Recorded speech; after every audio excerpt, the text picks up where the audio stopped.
Om Shri Sai Ram, Chapter 35 from the Shirdi Sai Satcharita, Tested and Never Found Wanting. This chapter also continues with the subject of the importance and effectiveness of the Udi. It also gives two cases in which Baba was tested and not found wanting. These cases will be taken up first. Preliminary. In spiritual matters or endeavors, sectarianism is the greatest bar to our progress. Those who believe that God is without form are heard saying that to believe that God is with a form is an illusion and that the saints are only human beings. Then why should they bow down their heads before them and offer dakshina? Persons belonging to other sects will also raise objections and say, why should they bow and offer allegiance to other saints, leaving their own gurus? Similar objections regarding Sai Baba were heard before and even now. Some say that when they went to Shirdi, Baba asked for dakshina from them. Is it good that saints should collect money in this fashion? If they do so, where is their sainthood? But there are many instances where men went to Shirdi to scoff but remained there to pray. Two such instances are given below. Kaka Mahajani's friend. A friend of Kaka Mahajani was a worshipper of Nirgun, God without form, and was averse to idolatry. Out of curiosity, he agreed to go to Shirdi with Kaka Mahajani on two conditions, that is, that he would neither bow down to Baba nor pay him any dakshina. Kaka agreed to these conditions and they both left Mumbai on a Saturday night and reached Shirdi the next morning. As soon as they put their feet on the steps of the masjid, Baba, looking at the friend from a little distance, addressed him in sweet words as follows. Oh, welcome, sir. The tone in which he uttered these words was a very peculiar one. It exactly resembled the tone of the great friend's father. It reminded him of his departed father and sent a thrill through his body. What an enchanting power the tone had. Being surprised, the friend said, "This is no doubt the voice of my father." Then he at once went up and, forgetting his resolution, placed his head upon Baba's feet. Then Baba asked for dakshina twice, once in the morning and again at noon, at the time of the taking leave, but he asked it from Kaka only and not from the friend. The latter whispered to Kaka, Baba asked for dakshina from you twice. I am with you. Why does he ignore me? You ask Baba yourself, was Kaka's reply. Baba asked Kaka what his friend was whispering. Then the friend asked Baba himself whether he should pay any dakshina. Baba replied, you had no mind to pay, so you were not asked. But if you want to pay now, you may. Then the friend paid rupees 17 as dakshina, the same amount that Kaka paid. Baba then addressed him with a few words of advice. You destroy the Telis wall, sense of difference between us, so that we can see and meet each other face to face. Then Baba allowed them to leave. Though the weather was cloudy and rough, Baba assured them of their safe journey, and both of them reached Mumbai safely. When he reached home and opened the door and windows of his house, he found two sparrows dead on the ground, and one just flying out through a window. He thought that if he had left the windows open, two sparrows would have been saved, but thought again that they had met their lot and that Baba had sent him back soon just to save the third sparrow. Kaka Mahajani's master. Kaka was a manager in the firm of Thakur Dharamse Jethabhai, a solicitor of Mumbai. Both the master and the manager were on intimate terms. Mr. Thakur knew that Kaka would often go to Shirdi, stay there for some days and return when Baba permitted him. Out of curiosity, Mr. Thakur decided to go to Shirdi with Kaka during Shimga holidays. As Kaka's return was uncertain, he took another man with him for his company.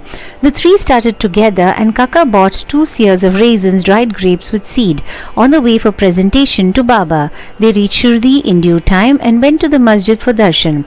Baba Sahib Thakur was also there and Mr. Thakur asked him why he came there for darshan. Thakur replied. Mr. Thakur asked if miracles took place there. Thakur replied that to see miracles was not the concern. The earnest intentions of the bhaktas were satisfied here. Then Kaka prostrated himself before Baba and offered the raisins to him. Baba ordered them to be distributed. Mr. Thakur also got a few of them. He did not want to have the raisins, as he was advised by his doctor not to eat them without washing and cleaning them. So he was in a fix. He did not want to eat them, nor could he reject them. To keep up formalities, he put them into his mouth but did not know what to do with the seeds. He could not spit them them out on the floor of the masjid, so he pocketed them against his wish. He then said in his mind that if Baba was a saint, how could he be ignorant of his dislike for the raisins, and how could he force them on him? When this thought arose in his mind, Baba again gave him some more raisins. He could not eat them, but held them in his hand. Then Baba asked him to eat them up. He obeyed and found to his surprise that they were all seedless. He wanted to see miracles, and here was one. He knew that Baba read his thought, and as per his wish converted raisins with seeds into seedless grapes. What a wonderful power! Again, to test further, he asked Tarkad, who was sitting by and who also got some raisins, what kind of grapes you got? He replied, the variety with seeds. Mr. Thakur was still more surprised to hear this. Then, to confirm his faith further, Thakur thought in his mind that if Baba was a real saint, the raisins should be now given to Kaka first. Reading this thought also, Baba ordered that distribution should be commenced from Kaka. These proofs were sufficient for Thakur. Then Shama introduced Mr. Thakur as the master of Kaka, upon which Baba said, how could he be his master? He has got a different master altogether. Kaka appreciated this reply. After forgetting his resolve, Thakur saluted Baba and returned to the Vada. After the noon aarti was over, they all went to the masjid for taking Baba's leave for their departure. Shama spoke for them. Baba then spoke as follows. There was a fickle-minded gentleman. He had health and wealth and was free from both physical and mental afflictions. But he took on needless anxieties and burdens and wandered hither and thither, thus losing his peace of mind. Sometimes he dropped the burdens and at other times carried them again. His mind knew no steadiness. On seeing his state, I took pity on him and said, now keep your faith on one place you like. Why roam like this? Thakur at once understood that this was an exact description of himself. He wished that Kaka should also return with him, but no one expected that Kaka would be allowed to leave Shirdi so soon. Baba read this thought also and permitted Kaka to return with his master. Then Baba asked Kaka for ₹15 as dakshina and received it. He said, if I take ₹1 dakshina from anybody, I have to return tenfold to him. I never take anything gratis. I never ask anyone indiscriminately. I only ask and take from him whom the fakir, my guru, points out. If anyone is indebted formally to the fakir, dakshina is received from him. The donor gives, that is, sows the seeds, only to reap a rich harvest in future. Wealth should be the means to work out dharma. If it is used for personal enjoyment, it is wasted. Unless you have given it before, you do not get it now. So the best way to receive is to give. The giving of dakshina advances vairagya, non-attachment, and thereby bhakti and gyan. Give one and receive tenfold. On hearing these words, Mr. Thakur himself gave ₹15 in Baba's hand, forgetting his earlier resolve not to do so. He thought it was good that he came to Shirdi, as all his doubts were solved and he learned so much. Baba's skill in handling such cases was unique.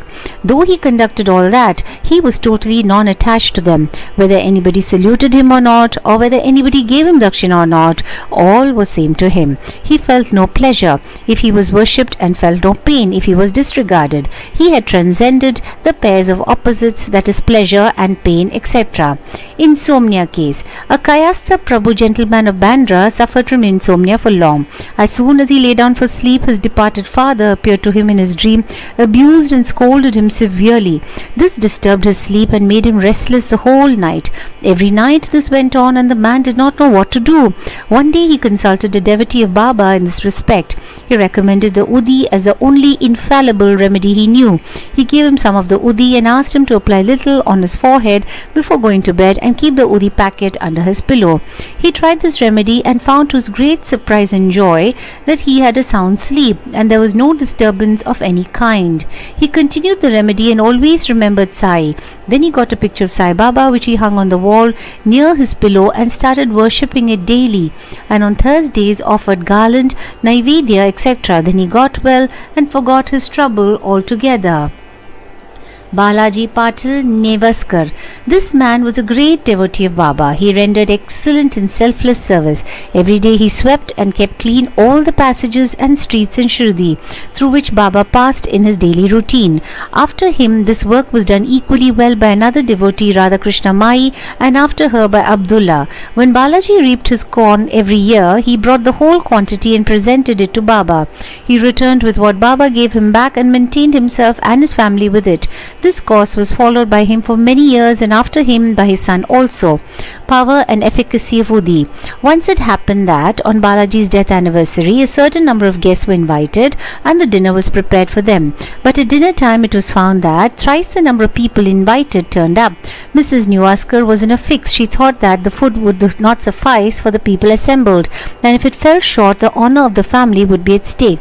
Her mother-in-law comforted her by saying, "Don't be afraid. It is not ours, but Sai's food. Cover every vessel with cloth, putting some udi in it, and serve from the same without opening it. Sai will save us from ignominy." She did as she was advised, and it was found to their surprise and joy that not only did the food suffice for all, but plenty of it remained after serving. As one feels intently, so he realizes accordingly was proved in this case. Sai appearing as serpent. Once Raghu Patil of Shirdi went to Balaji Patil at New Ace. That evening he found that a serpent entered the cow shed hissing. All the cattle were afraid and became restless. The inmates of the house were frightened, but Balaji thought that it was Sai, who appeared in his house as a serpent. Without being afraid in the least, he brought a cup of milk and placing it before the serpent said, "Baba, why do you hiss like this? Do you want to frighten us? Take this cup of milk and drink it with a calm mind." Saying this, he sat down close by. The other members were frightened and did not know what to do. In a short time, the serpent disappeared of its own, and nobody knew where it went. It was not found, though a thorough research was made in the cow shed. Balaji had 2 wives and some children. They sometimes went to Shirdi from New Age for taking Baba's darshan. Then Baba bought saris and other clothes which were given to them with his blessings. Bow to Shri Sai, peace be to all. Samastha Lokah Sukhino Bhavantu. Samastha Lokah Sukhino Bhavantu. Samastha Lokah Sukhino Bhavantu. Om Shanti Shanti Shanti.